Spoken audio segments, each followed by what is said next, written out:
శ్రీ విష్ణు రూపాయ నమశివాయ.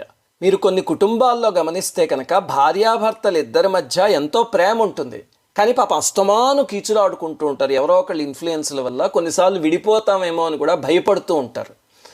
అలాంటి భార్యాభర్తల మధ్య అనుకూలత పెంచేది సౌందర్యలహరిలో 35వ శ్లోకం. ఈ శ్లోకాన్ని ప్రతిరోజు మీరిద్దరూ కలిసి కానీ లేకపోతే విడివిడిగా కానీ ఒక్కసారి చదివారంటే చాలా అద్భుతంగా పనిచేస్తుంది. ఈ శ్లోకం వీడియో కింద డిస్క్రిప్షన్లో ఇస్తున్నాము, నేను ఇప్పుడు చదివి వినిపిస్తాను, వినండి.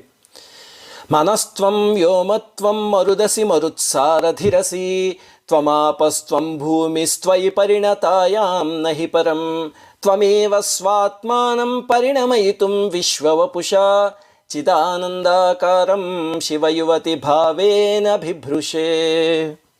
శ్రీమాత్రే నమః.